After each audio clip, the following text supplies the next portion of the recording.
Почитувани македонци, ми е драго што денеска сум меѓу вас овдека во Детройт и да ви кажам, кога влегов на нашава црква, ми се наполни срцето.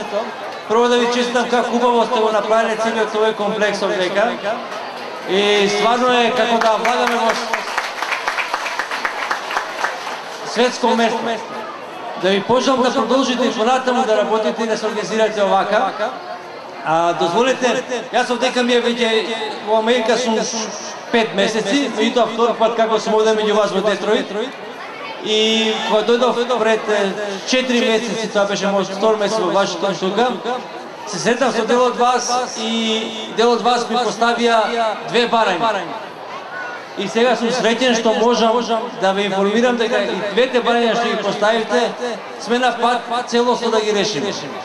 Првото барање беше да можете во Америка да вадите македонски пасоши. Како што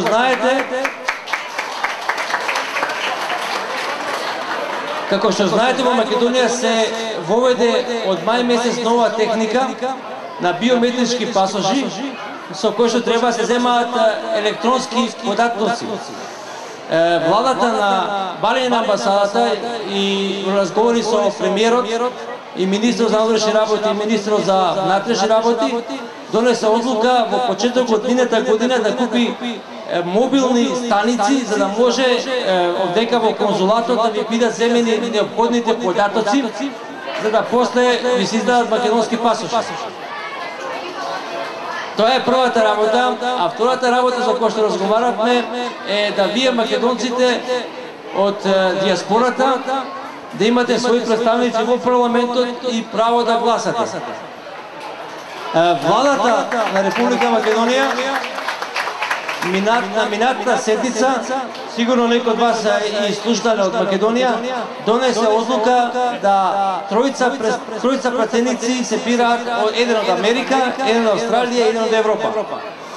Така да во следниот парламент ќе имате и ваш представник во Македонија. Нека ви е честито тоа.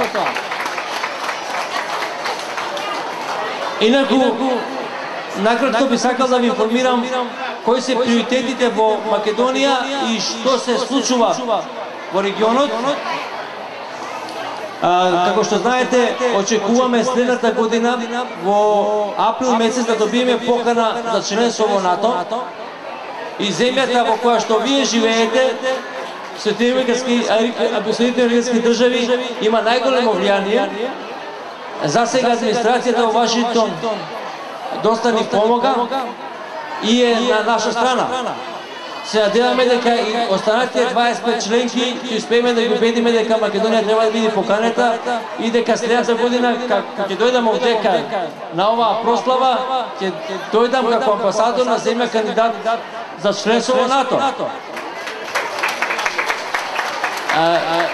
Тоа за нас е особено значено, бидејќи како што знаете, во следните неколку месеци се решава и статусот на Косово. Членството во НАТО на некој начин ќе ни го гарантира територијалниот суверенитет и интегритет на Република Македонија. Понатаму, сигурно слушате дека во Македонија во последнава година со новата влада имате голем економски раст и се создаваат големи услови за враќање на помладите генерации, ако сакаат да отворат бизнис во Македонија и да живеат таму.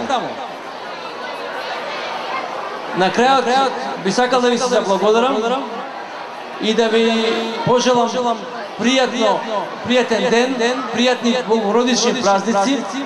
И е баш убаво што овдека покрај црквата Света Богородица сте собрани на овој пикник, а исто така бе многу среќен кога ги видов овие наши млади македонки и македончиња како играат македонски орам.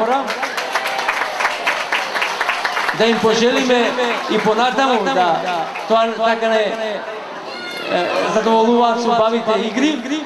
А исто така, при мојата мината посет овдека со владиката Методи, разговаравме и се договоривме да организираме овдека настава на македонски јазик за нашите македончиња. веќе во Министерството за образование се подготвуваат учебници и се надеваме дека ќе успееме кога вие родителите дојдете во црква во недела, а после тоа вашите млади македончиња ќе учат и македонски. Уште еднаш да ви пожелам многу здравје и успеси и да ни е жива и вечна Македонија.